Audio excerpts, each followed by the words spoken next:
So today we're going to continue and we're going to deepen our crypto education by going into DeFi. Okay.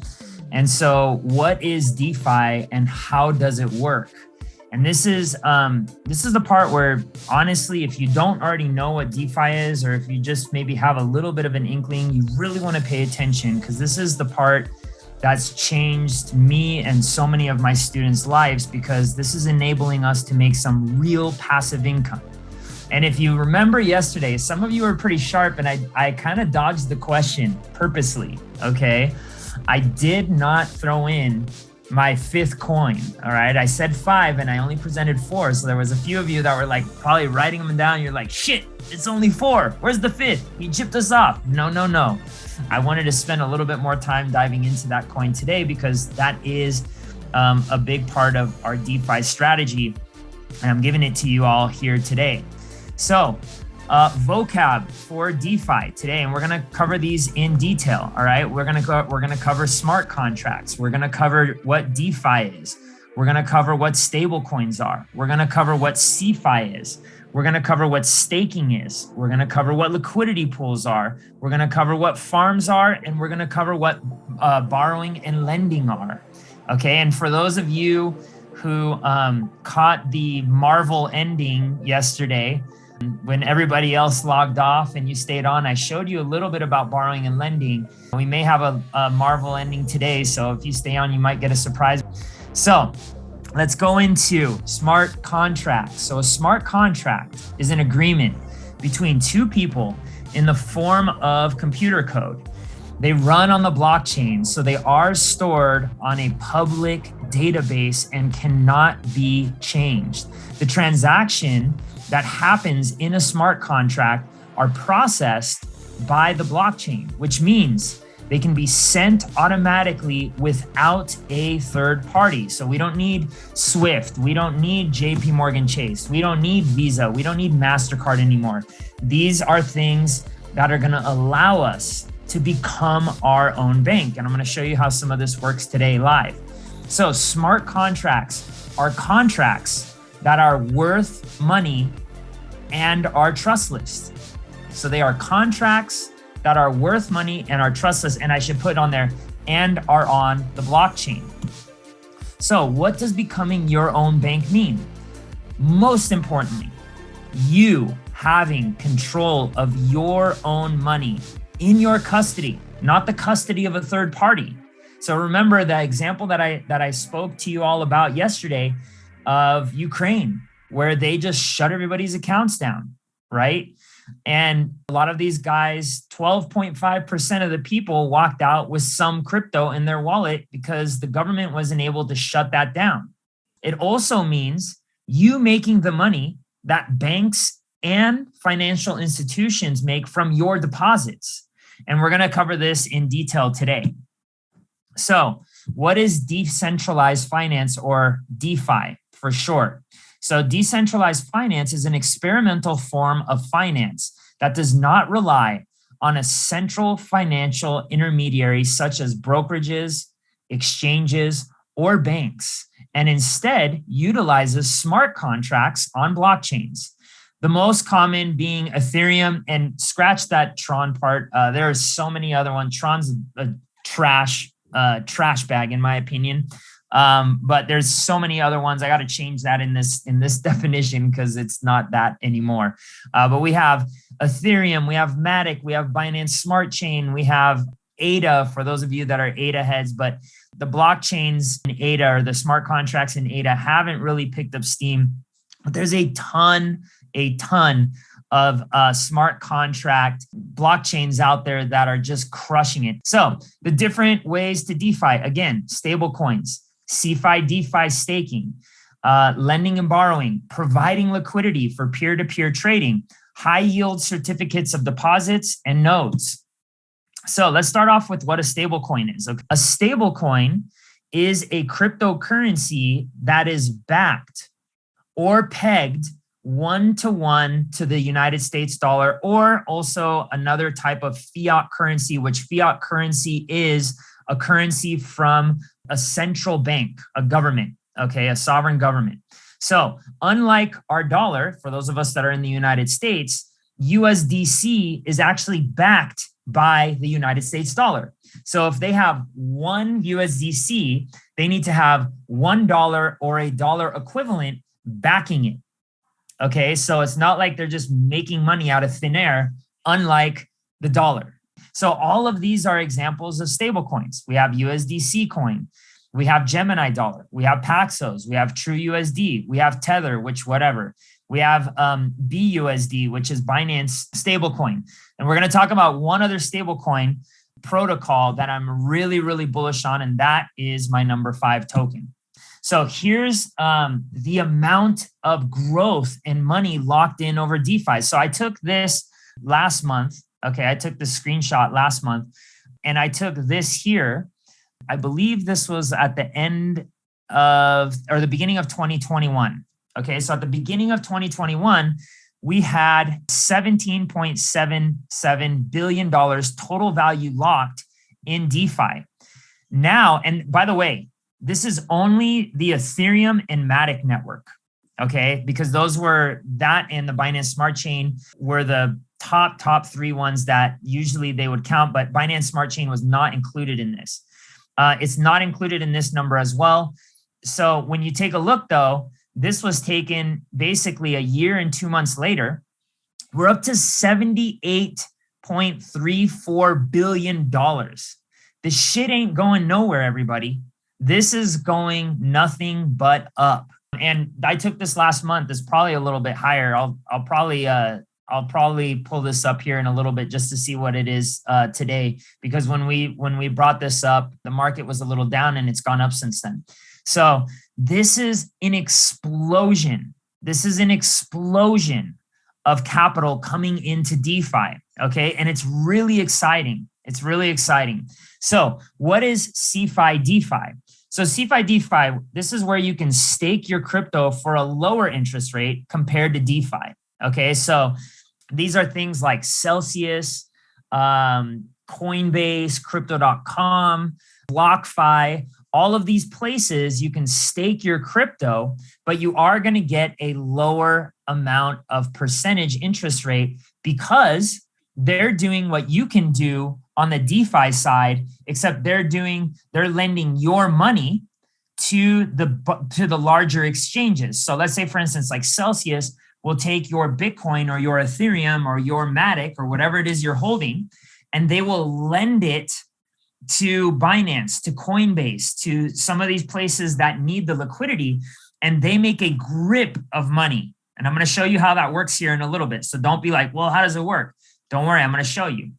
This CeFi DeFi is a strategy for people who really don't want to become their own bank, okay, but want to be exposed to cryptocurrencies and make an interest rate for saving their crypto with certain companies. And let me start by saying this.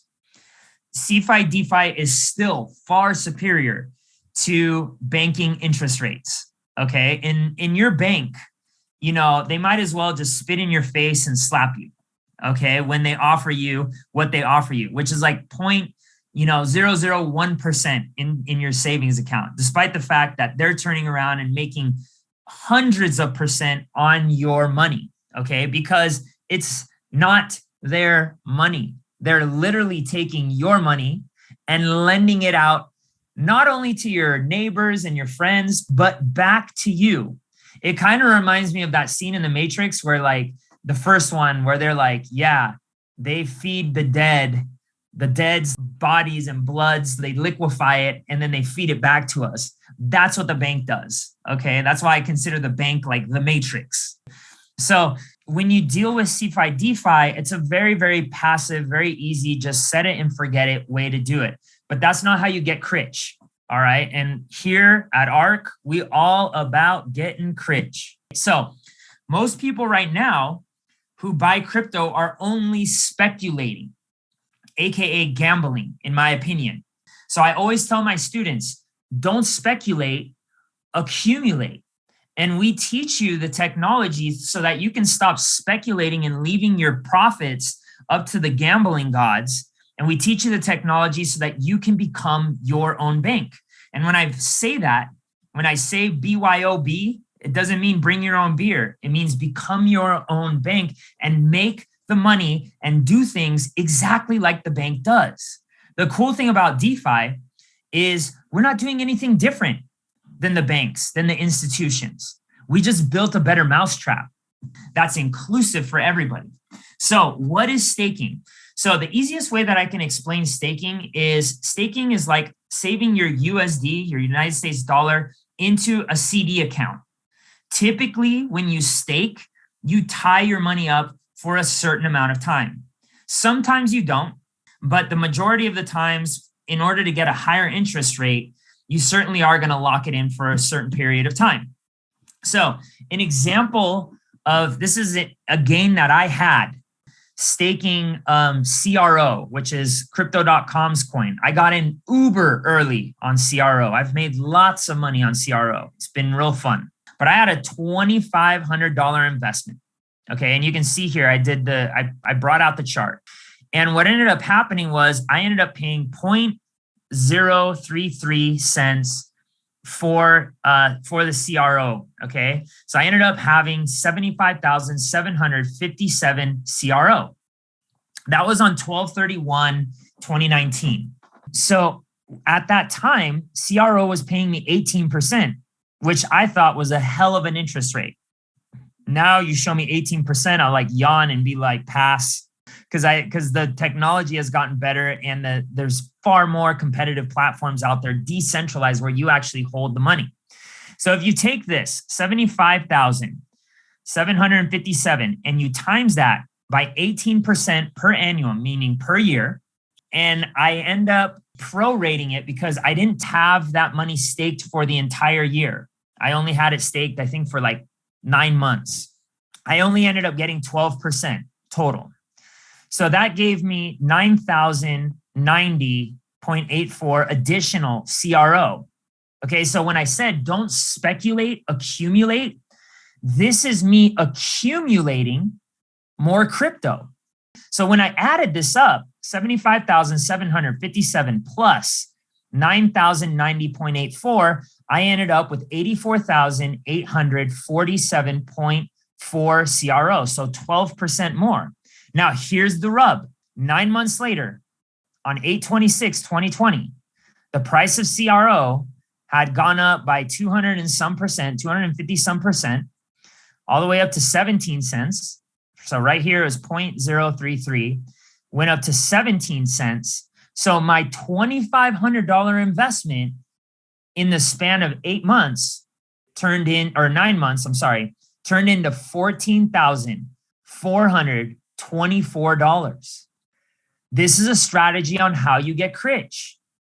Okay, this is a strategy how me and a lot of my students have gotten rich. So crypto.com, let's talk about this. Crypto.com, this is the best place to spend your crypto. So they give you a Visa debit card. Right now, I have like the third highest tier, which gives me 3% cash back. I'm about to qualify for the next, which is the second highest tier, which is going to pay me 5% cash back. Now, that's not on like, 5% cash back on groceries or 5% cash back on American Airlines only. No way. I pay my rent. I pay my car. I pay my insurance. I pay for all my groceries. Every single thing I pay using this crypto.com card. Okay. And that's what's allowing me to accumulate enough money to put me to the next level, because I have to have a certain amount of CRO staked for them to give me a higher card. And by the way, I also get free Netflix. I get free Spotify. I get free airport lounges anywhere in the world, any airport lounge. All I have to do is whip out my card and they're like, welcome, Swami Crypto. And I'm like, thank you. So this is a really, really, really big deal and a way that I spend my profit. I'm not going to go into details in that tonight. That's saved for my students, but we're going to get here into what a liquidity pool is. So how does liquidity work in the traditional financial world? So let's talk like the NASDAQ, okay, and Apple stock.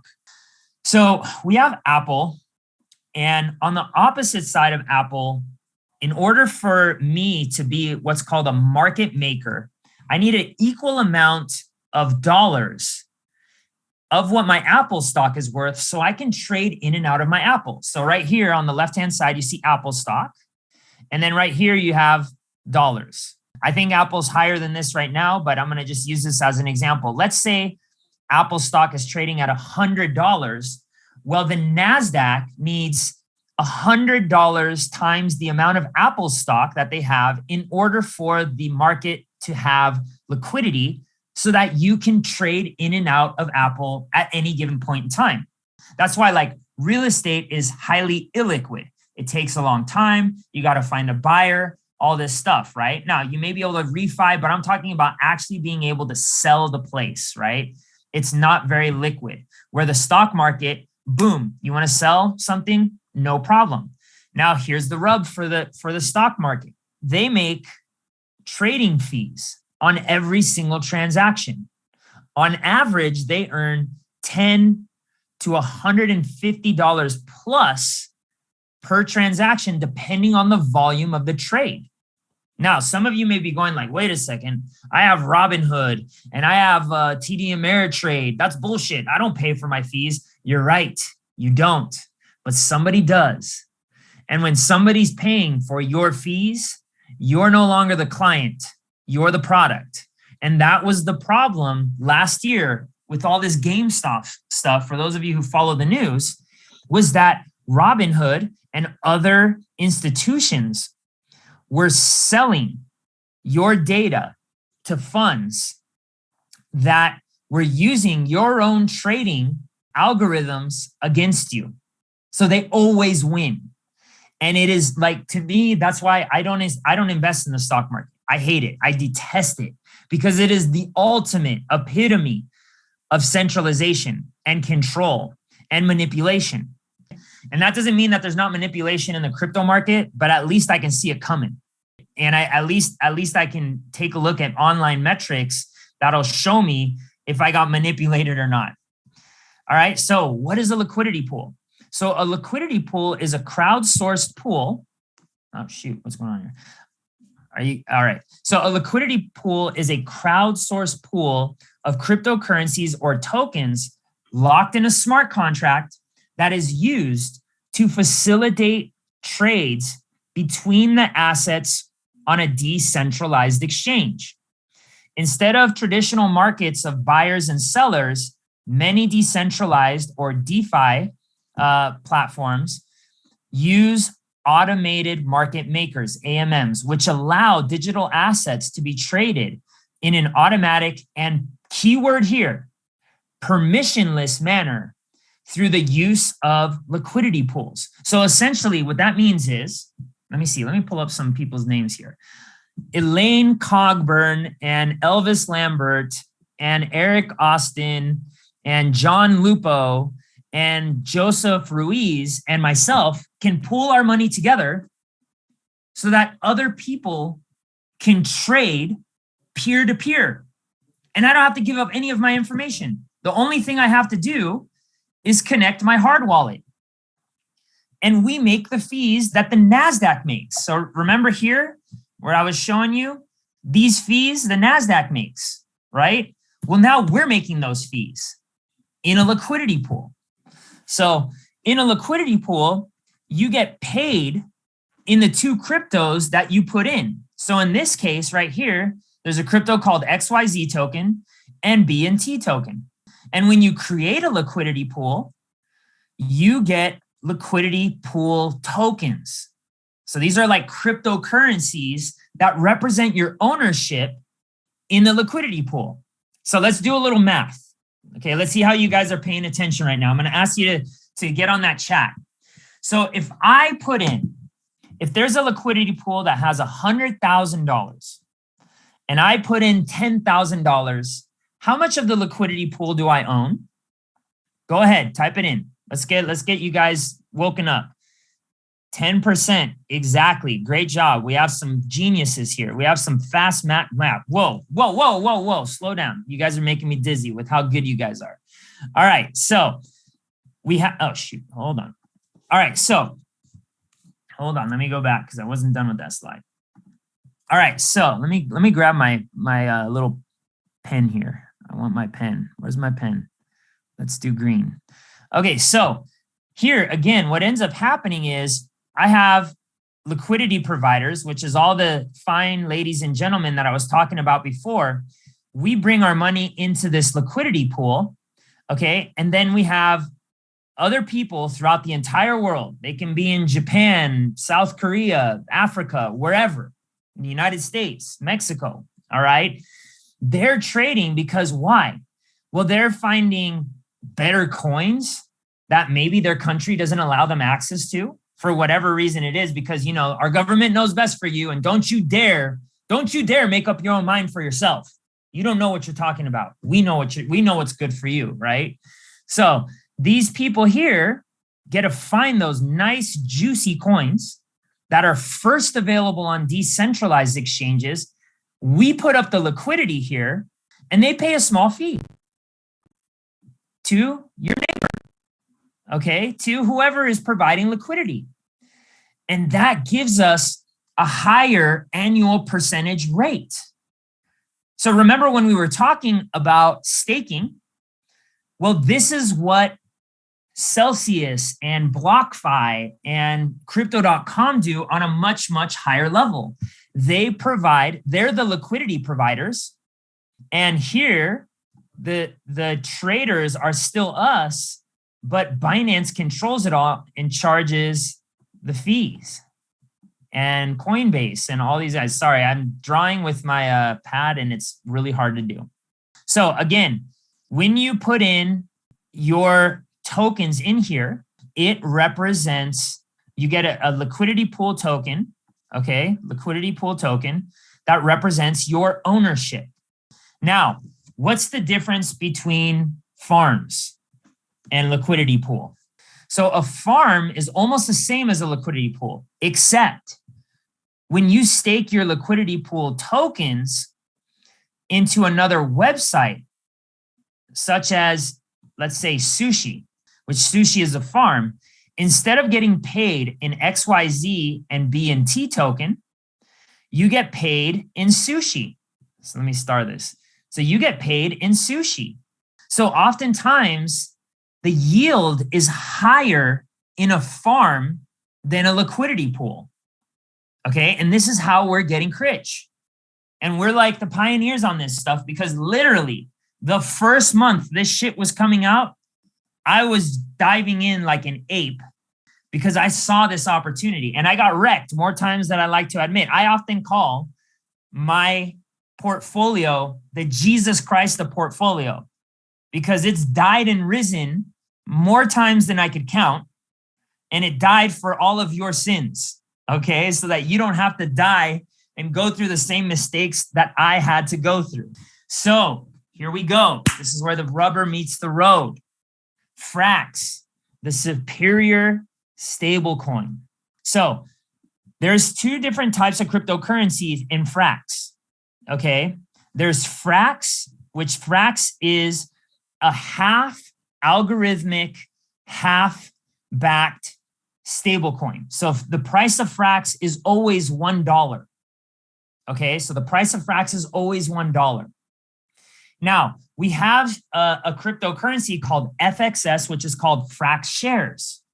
Now, Frax shares has different duties than Frax. Frax's job is just to remain at $1 at all times. Frax shares does different things that gives it value. So FXS is Frax ecosystem governance token, meaning you're allowed to vote all things pertaining to this project. So for every one Frax that you hold and stake, you have to stake it, you get a vote, and your vote counts towards something. And so what happens when you put your Frax shares into staking, you can vote on things like finding farms to allocate more percentage yield into the farm that you're in. And you get a pay raise when that happens. Also with Frax shares, when you lock it up, you get additional rewards. Okay, you get different multipliers, which gives it value.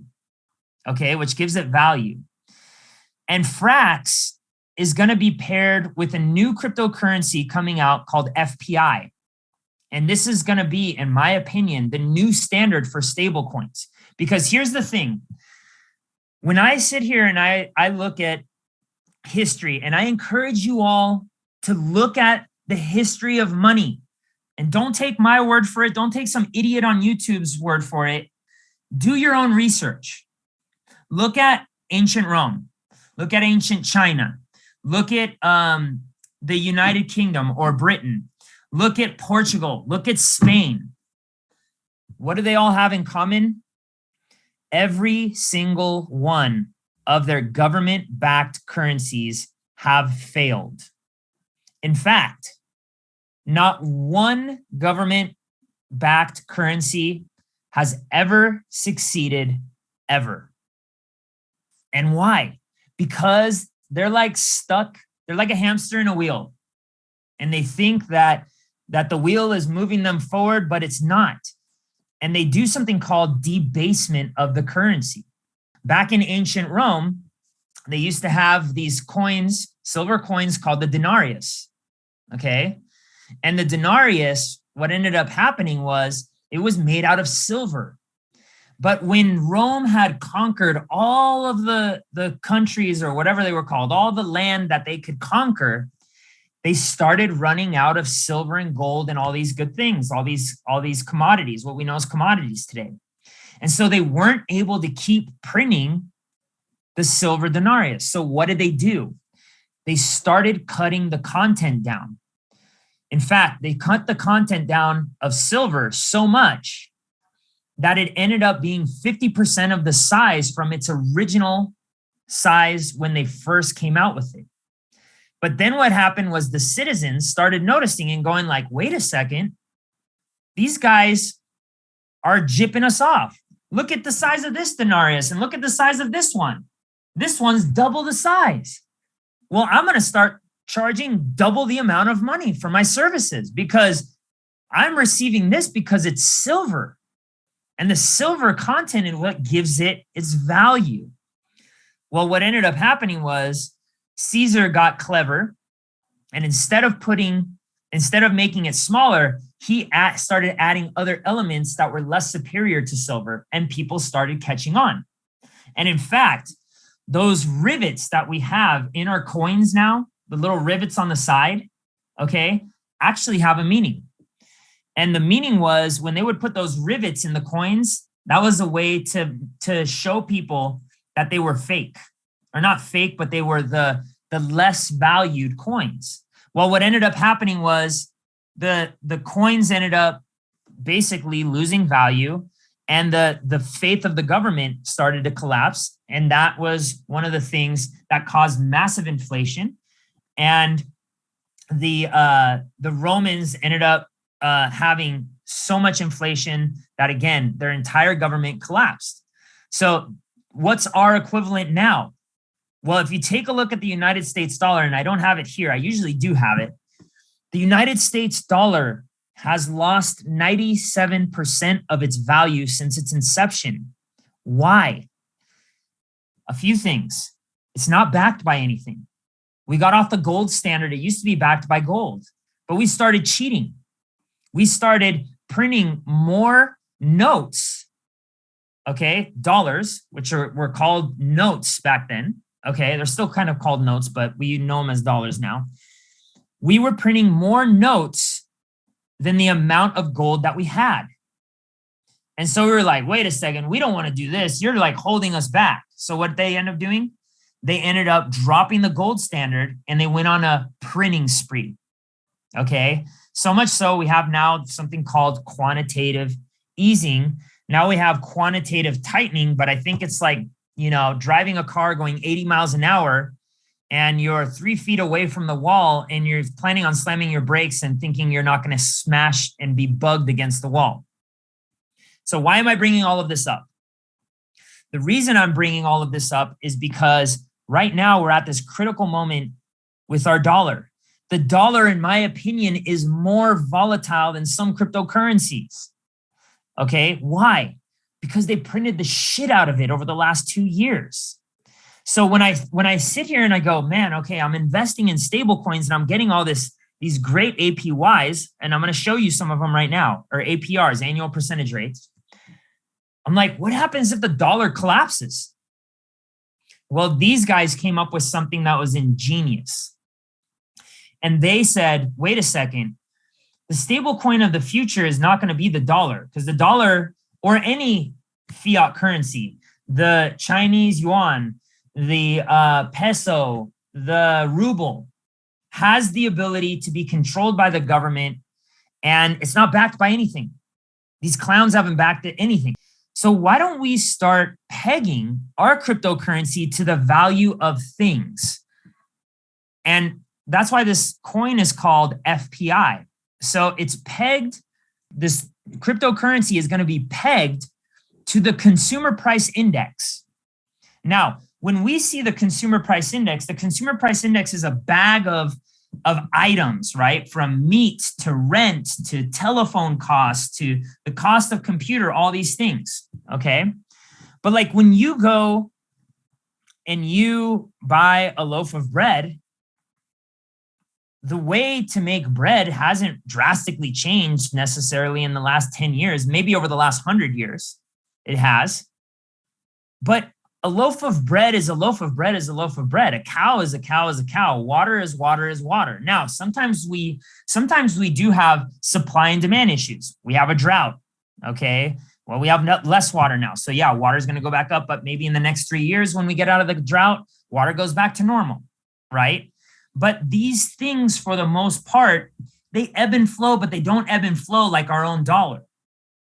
And so what they say is, okay, the unit value of FPI is based off of CPI, which is based off of rents, which is based off of meat, bread, water, commodities, all of these things that really, if we had sound money, would just be the same price. But because we keep printing more of it, the government keeps debasing the money, just like they did in Rome. And that's why I went through that example with you all. So maybe, hopefully now a light switch is going on your head and you're going, wait a second, this could be a hell of a good idea for a cryptocurrency. You bet your ass. This is one of the cryptocurrencies that I am most excited about. But notwithstanding that, I got in to Frax in the private sale, okay, back in July of 2020. And since then, I've turned $2,800 into over $400,000 worth of crypto. That generates me between 30 and 50K per month in passive income, depending on the price of Frax. This is really, really powerful stuff when you know this stuff, when you understand this stuff. I've taken a little bit of time, but I want to make sure you guys and gals understand this, because this is how we get rich. This is how we get rich, okay? And listen, I'm not going to sit here and be like, yeah, like I'm a genius. But what really happened was I studied the crypto that I really liked and believed in. I didn't just like sit around at the coffee table or Thanksgiving talking about my Dogecoin investment, and I bought it because somebody told me to. No, I broke it down and I went into it and I studied it. And when I saw it, I was like, this is a good play. And then I didn't speculate, I accumulated. That's how I've gotten rich. So here's some examples. All right. Right here. This is an example of a farm. So we've got, I think this is actually higher right now. Okay. Because I took this about a month ago. I think this is probably like 50% higher right now. But I have a Frax IQ. So Frax, again, stable coin. Okay. So these are dollars. And IQ is not a stable coin. It's a coin that fluctuates up and down. But this particular stable coin in and of itself is generating me roughly around $4,000 off of a $11,000 investment. Okay, depending on the price of Frax shares, because that's what I get paid in. Okay, and it's been honestly like a lifesaver for me. Like this has really enabled me to like do whatever the hell I want. Things like this. We have another one, Frack Sushi, paying 343% max. You know, I had 23K. It's actually gone up since then. Okay. Since I took this 23K, and I'm earning a boatload of passive income per month. It feels good. Like you see down here, look. Okay, this is $1,070 that I needed to cash out. And the coolest thing about it, nobody had to write me a check. Nobody had to like send me money like, we'll send it to you on Tuesday or Thursday.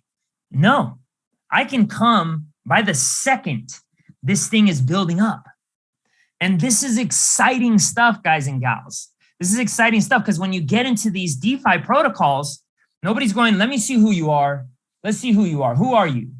Who's this? Who's this trying to get in here? No, it's none of that. I connect my wallet. Web3, my identity, baby. Not Facebook's, not Google's, my identity. And I start to transact right then and there. That's the power of DeFi. That's the power of DeFi. And it allows us to earn massive APRs, annual percentage yields. Okay. And again, how do they do this? I'm not doing anything different than the NASDAQ is doing, or than Binance is doing, or that Coinbase is doing. But that's why they're billion-dollar companies. Write that down. I am not doing anything different than Binance, than Coinbase. Write it in the chat. Get me excited. Because you have to understand. You have to understand that this is nothing different. I had one guy, it was so funny. Okay. This is when we used to do like 1 hour of these things. It wasn't enough. Okay. And one guy, he was on, we didn't have it on webinar style. And he goes, this guy is full of shit. And I'm going, boy, did you miss out? Because he said I was full of shit in February of last year. And I've made millions of dollars since then. So you can do this, but you have to believe that other people are doing it. We are the exchange. That's right, Matthew. We are the exchange. We're doing nothing different. Okay. We're doing nothing different. All right. So that's farming. That's my farming part. Okay. The next thing is we have decentralized borrowing and lending. Okay. Now, some of you may go like, well, I can borrow in Celsius or in Nexo or some of these. Yeah, you can. But you don't have the freedoms like you do here. And you don't have the flexibility. I can deposit some Bitcoin within seconds. If I don't want to sell my Bitcoin. And by the way, my Bitcoin and my Ethereum are some of my largest holdings. This is just one of the borrowing and lending protocols that I use because I do go for yield. Okay. I do go for yield. And if you stay for the Marvel credits, I may show you something nice tonight on how to do this. Okay. I showed it yesterday. I showed you guys some where we were earning 36% on Bitcoin in the Marvel end credits, 36%. And what's happening is I'm earning 36% and I'm borrowing at 3.1% USDC. So let me give you an example of how to borrow and lend. Okay, you borrow and lend. Let's say I have one BTC that I purchased at 15K. Now BTC is worth, well, it's 45, but when I did this, it was about 40,000. So I'm up $25,000. And I'm like, man, I would love to cash some of this out, but I don't want to pay taxes on this stuff. Well, what do? I come back here. I deposit it into Aave, into some of the one, Starlay, the one that we talked about yesterday. Okay, so I don't have to sell it. And I don't want to sell my BTC anyways, because I think it's going to be worth $10 million one day, 40 years down the line, maybe. I don't sell any of my Bitcoin, but I stake it in Aave. And now what I do is I go, all right, cool. Look, I'm going to borrow $10,000. I'm going to borrow $10,000 against it. And by the way, all within seconds. And there's no tricky little 2FA bullshit and wait, we need to see this and hold on, wait. None of that. None of that. In fact, I'm going to show you how I'm actually making money from taking loans if you stay for the ending credits. So check this out. So I'm able to borrow this money. So right here is some loans that I had taken out, 23,000 bucks that I've taken out so far in here. And I've taken out, honestly, probably like $400,000 in loans. Here's the beautiful part for those of you that are wondering. I don't need to ever pay this back if I don't want to. Okay, in some protocols. Why? Because in some protocols, I actually get paid to borrow. I actually get paid to borrow. I know it sounds counterintuitive, but then I also keep making the money that I have here in Bitcoin. Now on this particular one, it's down to 0%, which is I'm taking my money out of here. That's why I don't have a lot of Bitcoin. That's why I don't have a lot of Ethereum here. Okay. I'm taking my money out slowly and I'm paying this off because I know I can go to another place and earn 30, 40, maybe even sometimes up to 50%. Even on some that are more like my trusted ones, I'm earning like 3 to 5% on my Bitcoin. But here's what I do. I borrow this money and you can spend it. You can go buy that nice Louis, but that is going to only give you the appearance of being rich, not making the reality of you being rich. So what I do is I take this money and I deposit it into something else that's going to pay me a higher yield, like Frax, right? Like Frax. So guess what? I didn't pay any tax on my Bitcoin that I took out or in USDC. I didn't pay any tax. And now I've taken that money and I'm arbitraging it at 343% or 200 and some percent, 216% or 400% or 100%. This is how we get rich, everyone, where I'm putting a lot of my money in right now. And it's making me money hand over fist. Okay, I think this play is over time, over the next few years, is going to make me $1 million or more off of like a $10,000 investment. All right. Homework. We want to make sure you know how to transfer into your MetaMask and get crypto transferred into your Binance Smart Chain wallet. So that's a big deal. We want to get it over to your Binance Smart Chain wallet. So we're going to send you a link to those videos. Okay, so the videos you're going to get a Loom video from Jack on how to go to Dun & Bradstreet to register for your number so you can optimize your financial profile and qualify for more funding right off the bat. Boom, just like that. You're going to get the application for a business credit card. If you want, you can choose the option with 0% interest for 12 months. So just follow the link in the chat for the business edition Visa and use Tuesday's notes to complete the application. And then you're going to get also another Loom video from us on how to transfer funds from crypto.com to MetaMask onto the Binance Smart Chain Network. So if in the event you want to get into the play that we have tomorrow, you can do that. You can do that. All right. So here again, here's our social media. If you guys aren't already following us, I suggest you follow us. All right. Cool. Thank you all. Let's get crit.